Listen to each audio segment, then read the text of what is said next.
Welcome to Money Sense. I'm Jamie Williams, Wealth Advisor with Ellenbecker Investment Group and a certified financial planner. I'm here today to talk about something that's really great and passionate for many of our clients. As we meet with them, we talk about this topic of travel and the gift of travel and how rewarding it can be for many individuals, retirees, and their families. And today we are joined by two travel experts, Bob Winter and Jim Wilde. Thank you for joining the show today, Yeah. gentlemen. Thank you, Thanks for Jamie. having us. Excellent. So you're not new to Money Sense. We had the opportunity to have you on just right after COVID. hmm It was, I think, early 2021, very interesting time for travel. And of course, things have changed and they continue to evolve and change.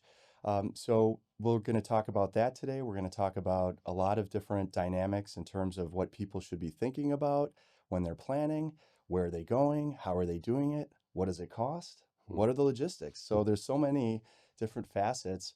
So before we jump into all of that, why don't I, turn it to you guys to explain a little bit about yourselves, your company, and share how you got into the business. Perfect. Yeah. Well, again, thanks for having us here today. So it's really neat. So our business is kind of split into two sides. So we have Lake Country Travel, which focuses upon travel for individuals and families that are interested to go to places worldwide. What kind of really helps to set us apart from a lot of other businesses that are out there is that we like to hear exactly where you're interested in traveling to and then find something and piece it together, Sure. almost like us. So doing a lot of custom travel planning that way. We've traveled to over 110 countries ourselves. So a lot of times people can come to us and say, hey, I want to go to a particular destination, and we can personally relate that we've actually been to this That's one and awesome. give you all the hot spots and on there. And then we have the Entourage expedition side of the business, which is our group travel side of things. Yeah, and, I'm heading that. We started that about 13 years ago. We split off from Lake Country Travel to do these group trip destinations around the world, and we've expanded. Everybody wanted to know because we travel a lot. Yeah. Um, hey, why don't we come along? And it started from there, and it went from small group to very large groups of 165 on river cruises Wow. to recently we just got back last week from Peru with 29. Oh So my it goodness. was it's an amazing venture that we're doing. So it keeps us moving too. So Fantastic. How did you get into the business? Like what was the driver? What created the interest for you? Well, a lot of it was that we actually both come out of the airline industry. Okay. And so we're able to see, working from the ground up, seeing how the whole travel industry works. And then we found out, hey, it'd be really great to travel together. And then we started to travel to some amazing destinations worldwide. And then people would say, hey, I want to go to that place that you've gone to. So we wanted to be able to extend that to the rest of the world's population to be able Sure. to help them out in the travel planning. Phenomenal. Yeah. So at one point, I remember you mentioning like igloo expedition to Antarctica. Was that something? Or are we a little out there? I don't know. Are you guys doing anything like that still? Or well, yeah, we did.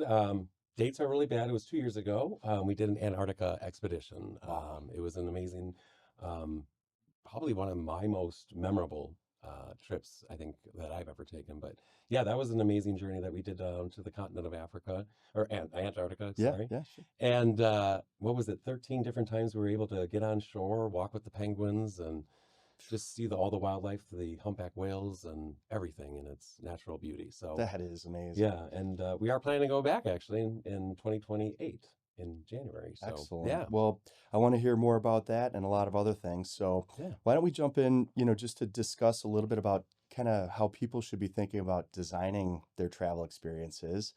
And, more specifically, what trends are you guys seeing today? And, just outside of the big groups, small groups, individuals, if you care to share a little bit about how people are approaching that. Sure. So, I mean, what we're still seeing a lot of things being very popular these days is river cruising. So, we've Yeah. always had river cruising going on in Europe for many years, for over 40 years, as a matter of fact.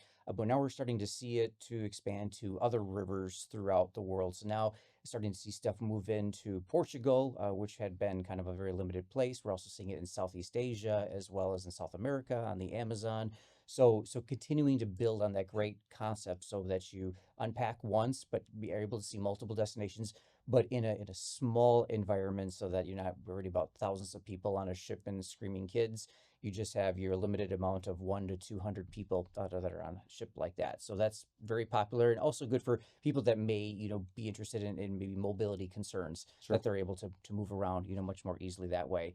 We also then kind of building upon that is small group travel. So we're starting to see anytime that you can perhaps maybe get 12 to 20 people on some sort of a group trip, Yeah. that is very popular. So you're able to get in buses into smaller neighborhoods inside of towns along the way, and just overall just starting to get to know that experience. And I really also kind of relate to that on the Entourage expedition side, since we Yeah. do a lot of small group tours that way, and people just love the intimate environment, and really getting to know the family environment of travel that way. We're also seeing a thing about cultural travel. So people Mhm. just want to go, instead of just I drop you off in Italy and I take you to another church or another museum and then I explain something, you'll never remember that again. People want to be immersed in the culture along the way. So we're talking about cooking classes, hands-on arts and craft making. It's amazing. And as we related, as we were in Peru last week, Yeah. we had multiple cooking classes Oh, that were that's along the awesome. way, and we just sent out the recipes yesterday. So people are able now to apply, 3,000 miles away, everything that they learned last week, Oh how to make gosh. drinks and entrees and It's like desserts, travel and along the way. learning and just Yeah. culture all Hmm. combined. And That's amazing. I recently heard one of our colleagues went to Portugal and they loved the dining and they were able to like take, there was like plenty of their beer. So apparently they took a beer bath. Mm, nice. I was like, I interesting. don't know. I don't know if that's for me, Yeah. but that was an interesting thing. So, well, kind of thinking about people that haven't had a lot of experience with travel. How often do you experience situations where people they've just never done it before, so they're new? And how would you help them decide on whether a guided tour is appropriate or maybe something a little bit more intimate? And please explain too, like your role as a travel advisor versus a travel agent, because there's a big differentiator. hmm Indeed. And so and really a lot of it just comes down to just taking the time to sit and to listen. Let's take all the brochures and clean off the desk. So there's Yeah. nothing there Yeah. but a pad of paper and a pen.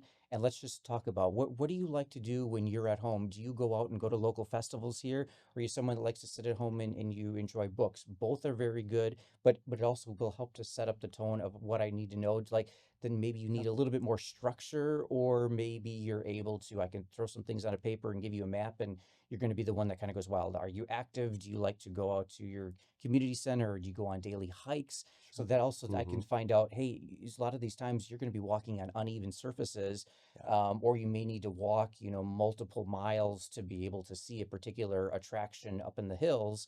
I need to kind of know that kind of stuff, what you do here in order to try to make that happen. Yeah, Yeah. and we do get quite a bit of first-time travelers. Albeit their first time to Europe or to Asia or Africa, and that's really the part that we really take a good role is that listening part, because they're coming in with this notion of this is what they want to see, and they have this laundry list Sure. of places they want to catch and stuff like that, not realizing that logistics might not be in their favor and stuff like that. So I mean, we sit there and we work and try to develop Awesome. something that's going to make sense. Right. It's not a cookie cutter, one size fits all. We have Hmm. to tailor, Yeah. right? Which leads me to a question about individuals that may not have the mobility or the ability to just, jump on those hikes and things. Is there special accommodations that can be made for those folks that maybe just can't say, hey, I'm going to hike 5 miles today, or scale that staircase that's 500 feet, Any thoughts? I know, how about the groups that you work with to achieve the accommodations? Do they accommodate that? I think we try to do the best we can. Certainly, Okay. there are things in place when people travel domestically in the Hmm. U.S., but people sometimes have this notion that what applies here also is available in the rest of the parts of the world, which unfortunately are not. And so it's just more about hearing what their comfort level is and just really having that explicit conversation, in regards to that, and really Right. knowing what a person's limitations may be. Right. Yeah. And That's a good point. yeah, it's Yeah. just understanding the limitations that they have and having honest conversations and knowing that, and then obviously giving them, our feedback and stuff like that. So maybe this land group tour might not be an option, but possibly a cruise or a river cruise or something where they don't have to be as Right. mobile. And maybe people can do different activities throughout, and then people Correct. that have limitations can do something different. Yep. Right. That's awesome. Most definitely. Great. So that's great. I'm just curious, is there any places that you've been in the past, either recent or maybe when in the last several decades or decade plus, that come to mind that really stand out for you? That was a wonderful experience for a group trip? Yeah, I think that a lot of the times, obviously, we've talked about Antarctica. That's one of the pinnacles. We find these days that people are very interested in becoming quote unquote part of the Seven Continents Club, and Okay. whatever it kind of takes to get to that point. And we're working to try to let those people achieve their goals by trying to find destinations on all seven continents over the next several years in order to try to make this dream happen and accommodate them the best as possible. But I think that we're finding people are going to destinations for the experiences that they can get Mm, versus like, oh, I just, want to go and see Australia because I heard it was really great in a book. No, they want to get in there and to be able to enjoy and to tour responsibly the Great Barrier Reef, and to be part of it in a great way to snorkel, and to see what's actually happening, and then go take a glass bottom boat tour to see how the reef is dying and seeing what they can do to help to preserve it for Wow. future generations along the way. One small example, and this we see this repeated in multiple destinations. We see people, on our cruise ship that go to Machu Picchu last week, and realizing that Machu Picchu is going to become less accessible as the year's coming because it is actually sinking, and they're going No to kidding. continue to keep stopping where you're going. People going on Alaska cruises, people say, "Well, where I should be going in the world?" Get on your Alaska cruise and go and see the voyage of the glaciers that are up there, because the glaciers are going away. They're not growing. Right. They're just becoming less and less and less. So Yeah. so get out there with multi-generational travel or whatever it takes to be able to see that. So kind of reprioritize these things because of Love that. events and things that you need to see mm, before unfortunately they start to go away. It's amazing. Yeah, you hit on a really good point. And we were talking before the show about legacy planning mm-hmm. and the multi-generational travel element. We have a lot of clients that are like, I've done my planning. I work with, you guys, and I've got some funds. I've got budget, right, to do something nice. Right. And then they're like, well, I'm going to take my entire family to like Europe or Germany or see an F1 race or, whatever it might be. But I think that legacy component is huge because it's really a gift, right? Mm-hmm. It's a way to kind of create memories and then use resources appropriately. So I Correct. love Yeah, that. it's priceless too. So good. Well, I think we're going to take a quick break here. Want to keep building wealth that aligns with your values? New episodes of Money Sense drop weekly. Subscribe now and continue learning how your money, your choices, and your life can work together. So, one of the things that I find most fascinating about travel is trying to figure out when Mm, to start planning, right? Because there are a lot of moving parts, especially if you have multiple travelers. We might have young kids, we might have people that are older. Recently, we helped my mom reinstate her passport after 20 years of very it being nice. expired. Very nice. That wasn't easy. No. We actually had to like try to find the right like post office that had the right people Sure. with the Yeah. right knowledge, and they came through. It just came in the mail like a week ago. But anyway, so on that note, you know, timing, Mhm. logistics, costs. I'm curious, in general, how far in advance should people be planning a major trip like the ones that we're talking about Yeah, today? like generally, I mean, we always say about a year and a half to 2 years out prior. We always go with the old philosophy, the old saying, the early bird catches the worm. Yep. I mean, it really does play a role in this. It does might seem a little far out, 2 years in advance, but with the increased amount of travel, especially in the world, and in Europe especially, there's a limited availability of things. So, Yeah. granted, airfare doesn't usually come out till about 11 months prior to travel or when you would want to fly, but there is tours or guides or hotels and excursions and things like that that you would want to try to put together, Right. definitely in advance. It's going to save you more money because obviously the longer you wait, the closer to the time of travel, the prices go up. So yeah, it's always a general timeline that we give to our clients. Let's talk a year and a half to 2 years out. Like let's figure this out, and then we usually put a timeline together. Like, hey, this Yep. is our first step, and second step, third step. So we kind of have a frame going into it, what they want, and then we just fill in the little gaps in between. So yeah. And it's nice too that when you get a group together, you meet in advance too, Correct. so that people can get a chance to get to know each other a Hmm. little bit and kind of break the ice. That's kind of great. I remember when we met 5 years ago, or it was like I mentioned earlier, Mhm. that the word flexibility was something that was incredibly important in terms of any planning. Yeah. How I'm imagining that's still the same today. Flexibility's got to be key, right? 100%. Yeah, absolutely. And we see that both on the both sides of the business, on the lake country and the entourage side of things. So this is something always we Mhm. encourage with those that are just doing individuals that are going out and traveling there. So it's always to make sure that you have enough time when you travel. Everybody likes to schedule every hour of every day, and that's Right. pretty scary because with flight delays, weather, you never know what's going to quite happen there. So to be able to allow for that, and then also using technology along the way. So to be able to reach out to whatever a local provider is or a local guide, and having a way to communicate them right away so that you can pivot Hmm. and make changes. If it's raining, can I now maybe go inside of a museum or something like that? So I mean, that's what really something that sets Entourage Expeditions apart from a lot of other tour companies, is the fact that we personally design these group tours, Sure. we sell them, and then we actually travel with the folks so that you're able to pivot and be flexible along the way to be able to take advantage of the whole entire experience. That's awesome. When we sit down with our clients and we put together their financial plan, we incorporate all of their investment strategies and all their sources of income and everything. We're able to kind of put in goals. Mm. Like we have needs, wants, and wishes. The wants are always travel, right? And so we sit down with people, and it's very interesting because we sat down with a couple the other day, and they're like, we want an $8,000 travel budget. And we're like, okay, well, where are you going, right? Right. And then, you meet someone else and their travel budget's maybe twice that or even more, right? Hmm. So just with that being the case, sticker shock, is that something that, people should be aware of when we start planning? I always kind of aim high and then I'm like surprised when it may be less. Hmm.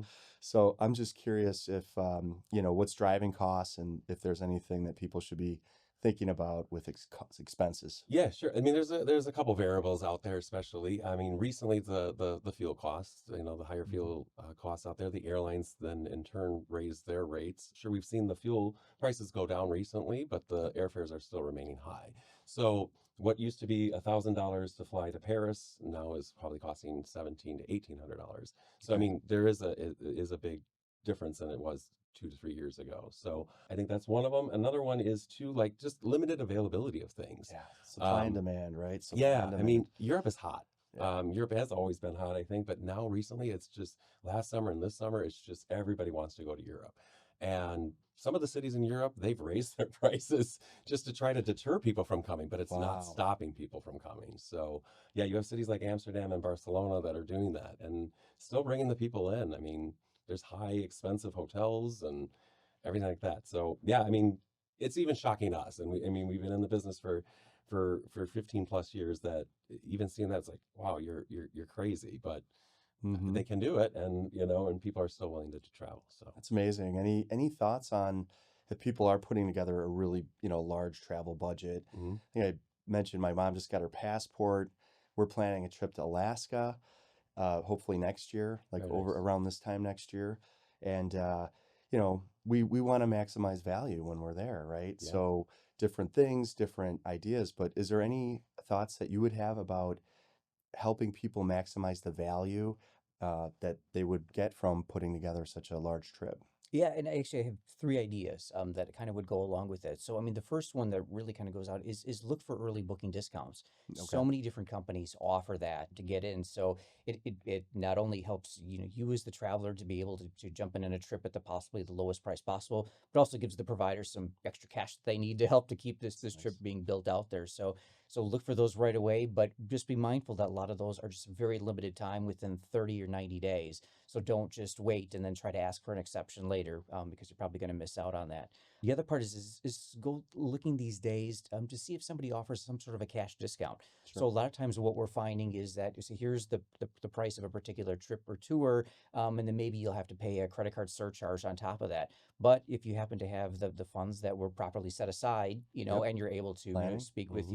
your financial advisor and say, hey, now I need some money out of this and do this and take advantage. And now you've already saved yourself maybe another 3 to 5%, and money that you can use for a trip in the future, or some paying for some experiences along the way.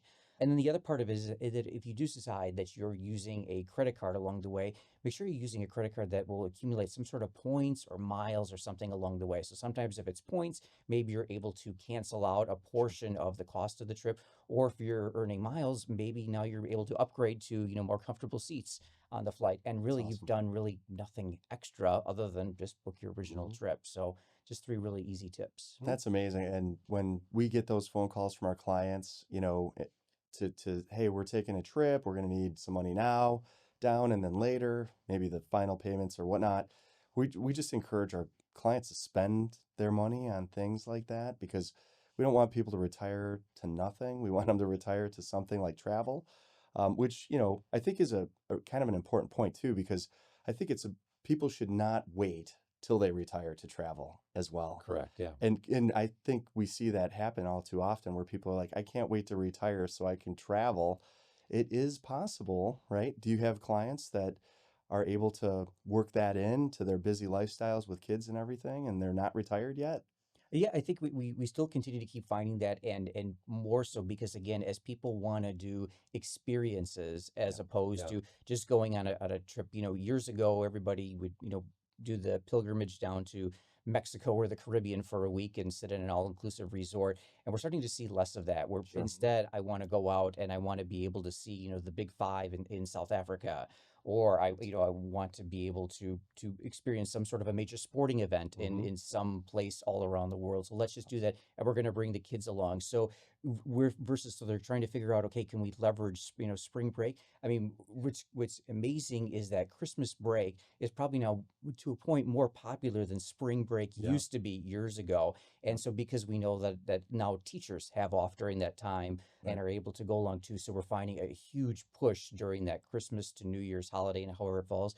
And I know also on our group tours, we're also working on trying to figure it out so we can maybe go like on Saturday, do a Saturday or something like that. So we're able Yeah. to accommodate those that are still working that maybe only have 1 or 2 Yeah. weeks of To vacation maximize. Yeah. to not to keep traveling midweek to Amazing. allow for that also. Awesome.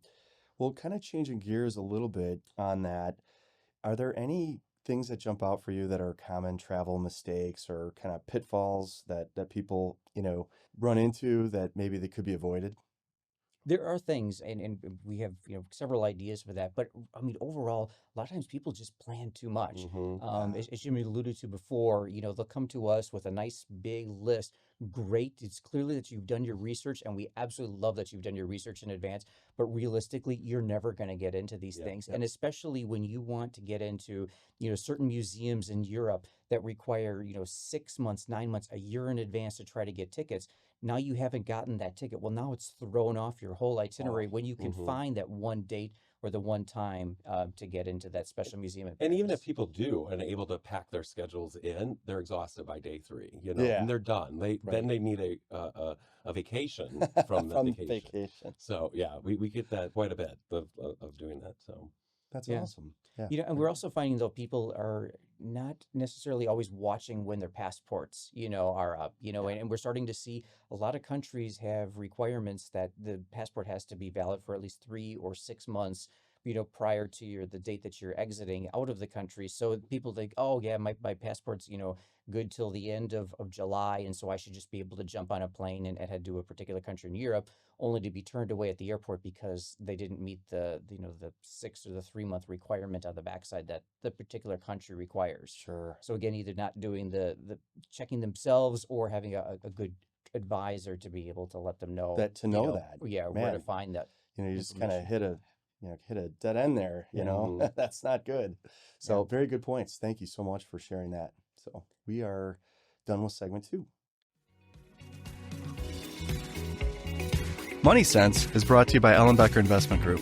If you're looking for a trusted partner or ready to elevate your financial plan, you're in the right place.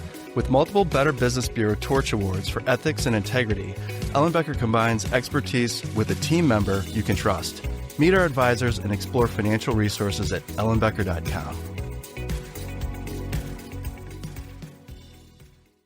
So I have a question about having some prepper documents or things in line that allow you to travel easier, like for example, the real ID. hmm Is that something that for the people that you work with for international travel, is that important? Or, maybe talk about like the importance of the passport. Certainly. Well, and the Real ID obviously was a requirement that just came in a year ago, May, and that really applies for domestic travel, making sure that you have that. And obviously, if you haven't gone through those extra steps, there's now mitigating ways, that you can pay extra and, Okay. a little bit of background checks there. But yeah, certainly there are, benefits that people talk about to be able to use the TSA PreCheck for maybe expedited security clearance at the airports, or the Global Entry Program, which allows for more expedited arrival into the U.S. So, both are paid programs, but something that we always encourage our clients is take a look at your credit cards, because a lot of ways, for me of a person who likes to try to save just a penny here and there to be able to spend it on travel elsewhere, we're finding that a lot of credit cards will offer you either some sort of a credit for either the TSA PreCheck program or for Global Entry. So if you have that available, you might as well save yourself up to $120. Plus, then Yeah. have some extra Yeah. benefits while you're traveling. Oh, Yeah, for great sure. tips. Yeah. Great tips. So, on that end too, we recently did some education around travel insurance. Mhm. One of our colleagues did a segment on that, and I sign up for it because I think it's important, especially if it's a major trip and something happens. But do you want to share a little bit about that in terms of your experience, if your thoughts around how important it is? Yeah, and I think that a lot of times travel insurance is something that just simply is just overlooked, and people just think, oh, it's just another thing that there's another Mhm. brochure on, and I need to add it to the trip. But people don't really realize that, especially a travel insurance, it's a regulated business, just as someone's buying a homeowner's policy or something like that. Travel insurance is regulated that way. So I think that while you find that a lot of times that the prices is very similar between the companies, it's just important for someone to read the policy of insurance just to make sure that they're actually getting it. Sometimes people will see beautiful pictures on websites and bullet points on there, Yeah. but really get in there and look for this thing called the policy of insurance and read it for yourself to make sure that what you need to have covered is something that is going to completely meet your travel Yeah, needs. right. And it's probably one of the most boring things that you can read in life, but it's very important. Yeah. Absolutely important, because it does detail exactly what you're covered for and stuff like that. And then keep in mind too, there's so many different travel insurance companies out there. Some aren't as good as others. So, Okay. you really have to do some good research on that. And there essentially there's two major parts to a travel insurance policy. So it's something to look at like a pre-departure. So if you needed to Mhm. cancel Mhm. before the trip for a covered reason, but also something that's also just equally important that a lot of times people overlook, that is post-departure or during travel coverage. Oh, sure. So what happens if all of a sudden you're delayed and you're delayed 2 days getting on the trip? Are you going to be able to be compensated for those lost days, or are you going to be able to catch up to your group or whatever along the way there? Something like baggage. People Right. also don't realize when they travel internationally that the amount of money that you can get for a damaged or lost bag is significantly less than traveling domestically. So Sure. by having that extra coverage in there, is helpful. And then the other big thing that we hear about is medical coverage. When we Oh, realize yeah. there's one thing if you're Mhm. traveling within the U.S., usually your policy covers something like that. But once you step outside the borders, are you going to have that necessary coverage and realize it? And just trying to really understand if do I need the insurance? Or do I not need the insurance? And just understanding your risk tolerance. Are you willing to be out the $10,000 that costs? Most of us would probably say probably not. I'd rather be able to pay a little something to be able to try to help us out that way. And the flip side too with the medical, can Yep. you afford paying a $50,000 medical expense when you're out in a destination? It's going to dig into everything that you've been Oh my saving gosh. along the way. Yeah. And unfortunately, over the years, we've seen it. We've Yeah. had claims into the six figures that we've seen clients that have gone through because of an unanticipated experience that were out there. But Yeah. fortunately, we're covered as a result of proper That is one of insurance. the planning elements, and it's risk management really. You have to Absolutely. plan, and that allows people to go along with confidence, which is really important. Mm-hmm. And that obviously leads to some costs and budgetary maybe constraints or considerations. But is there anything else that people might want to consider spending money on to create a better overall travel experience? Yeah, there's a few things. Obviously, the travel insurance, but comfort. Like, that's Yeah. one of the things. Like comfort on flights. A lot of airlines now have premium economy or comfort plus. Some have lower business class fares than others, but it's if you are taking a longer flight, albeit 7 hours to Europe or 12 hours to Japan, you want to be feeling good and comfortable once you get there, so at least you can start your trip off right. So yeah, we always look at that, as well as if you're touring somewhere, pay a little extra for exceptional guides, Hmm. because they're the ones directing you around. They're the ones showing you to different things. You have to make sure they're knowledgeable. Paying for somebody that absolutely knows what they're doing, you're definitely going to get your money's worth. So those would be one of the ones that I would definitely And I think building along with suggest. having great guides is the fact of location. A Yeah. lot of times I maybe will skip money, or maybe will go with a national hotel chain that I'm familiar with internationally that happens to be located Yep. outside of a city center. Okay, sure. Go in there, spend a little bit extra Yeah. money. Maybe you have to go, down from a 4-star to a 3-star. But yeah, now you're going to be super close to this attraction. Less walking around. You're going to feel much better at the end of the day because you're not logistically walking around or having to take additional buses or subways or whatever like that, and be usually in where some of the better restaurants are, more in the city center versus being, way out in the suburbs somewhere. So That's something to spend amazing. money on. That's great advice. And so, kind of as we're wrapping up today, we've covered so many things. There's so much more we could talk about. Yeah. Oh, And yeah. I want to give you guys a chance to kind of share a couple of final thoughts too. I just want to ask you if there's any, I kind of touched on it earlier, but if there's any memorable, kind of like bucket list multi-generational trips that you've helped clients plan before, or maybe you planned a trip and people became connected through being on the same trip together, they became friends, and then they traveled together in the future. If you want to share that, that would be wonderful. Yeah, and I think it's great that you touched upon that, and Jim will certainly talk about that. But it's if we start to look at things again, going back to look at the things that where maybe natural events are happening that we kind of need to see something before it kind of goes away.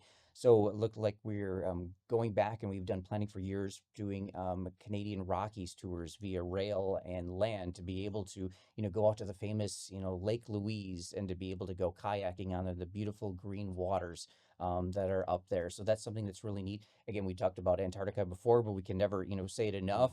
Go there before too many restrictions go into place, and certainly go on a small ship, expedition ship, and a proper advisor will know the rules between the 500 passenger and the 300 passenger rule that will allow you to get on land, because so many times you may be spending $20,000 to go to Antarctica, and all you can do is wave to it from a distance, but you can't actually touch the continent. So there's very specific rules in place, and a good advisor is actually going to know something like that.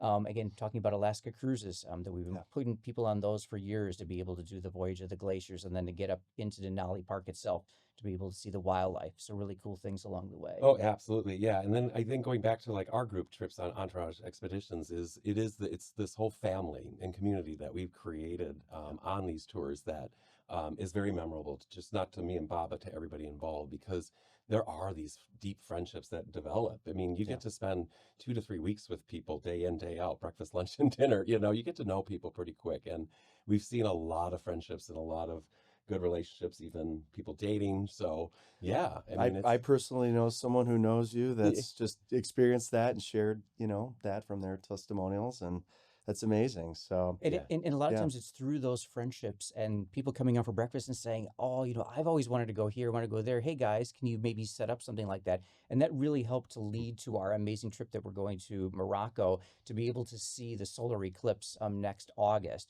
amazing. So, people in the past would think, "Why do I need to go to Morocco, whatever?" And so obviously it's much more in the forefront now. But to be able to go to a site where nearly you're going to be almost at a 100% solar eclipse for over 4 minutes in virtually fantastic conditions out there with very little risk of having a marine layer spoil that experience. It's again getting out there to be able to enjoy the destination, but also to enjoy the experience of the solar eclipse. That's something that's so magical, that we always hear from clients. Wow, the infrastructure and planning and pre-planning that you guys have to do is probably very it's intense. very intense.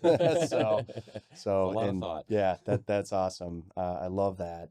So, kind of final thought here, is there one piece of advice that you would give a retiree before they kind of like book their next trip, or Yeah, I mean, I think the venture? biggest advice I would have for a retiree, especially, is plan around your energy, and not and your interest, and not by the maximum number of places that you want to see or what other people are telling you to see. Yeah, I mean, it is based on your energy and your way of doing things. Because honestly, the slower travel leads to more richer experiences, and Mhm. we've seen that time and time again. So, yeah, take a slower pace and really let it all soak in and enjoy it. Is there like a example of an opportunity? Maybe you give someone a chance to dip their toe in the water for their first trip, or something along those lines, where you might recommend a specific type of venue, or like a river cruise or something like that, versus like a rail tour It really again depends upon the comfort. on the individual. If you're Yeah. able, if you just are very limited and maybe you can't do any sort of massive amounts of flying or whatever, maybe try one of the river cruises that are here in the U.S. Yeah. That are great, maybe up in the Northeast or the Northwest, to be able to see what's kind of going on there, or try the rail journey up and through the Canadian Rockies. But if you're willing just to go a little bit further and take the 7-hour flight to Europe, certainly again the river cruising concept there, it's tried and true. It's been going on for Yeah. many years.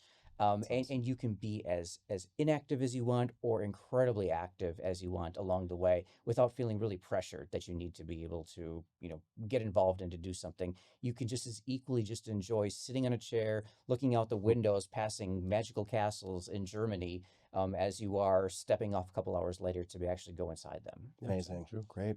Well, I'd like to thank both of you guys for coming today. Bob Winter with the expedition leader, it says on your shirt, for Yeah. Lake Country Travel. And then you're the expedition leader for Entourage Yes, I am. Expeditions, and your businesses are kind of collaborative in nature. And, it sounds like if anybody wants to reach out to you, you'll probably have an opportunity to help them. Yeah. So do you want to share a little bit how they might reach out to you? Absolutely. So you can either reach out to us. The easiest way is to go to mylakecountrytravel.com for the Lake Country Travel side, again, handing individuals and families out there. So we have a great team that are behind us here. And then entourageexpeditions.com for any of the group tours that are custom and put together. And we're working right now on our 2028 and 2029 lineup, as well as trying to fill some of our spaces, our gaps in 27. Because we also have to plan 2 years in advance. That's right. That's right. And thank you also for being my phone a friend when it Yeah, comes to travel absolutely. questions and Yeah. needs. So thank you so Jamie. much. Absolutely. So thank you again, gentlemen, for joining us today. We hope that we've made a difference in your financial lives and well-being. And before we plan, before we invest, we always listen. So thank you. Thanks for listening to this episode of Money Sense, brought to you by Ellenbecker Investment Group. If you found today's conversation helpful, we encourage you to share it with a friend or family member, and be sure to subscribe wherever you listen to podcasts so you never miss an episode. At Ellenbecker Investment Group, we believe that education is the foundation of confident financial decisions. That's why we're proud to bring you insights from experienced professionals to help you build true wealth, beyond just money. Please note, this podcast is intended for general informational purposes only and does not constitute personalized financial advice. Before making any financial decisions, we recommend consulting with a qualified advisor who understands your unique situation. For more resources, visit ellenbecker.com. We'll be back soon with more insights to help you live with clarity and confidence.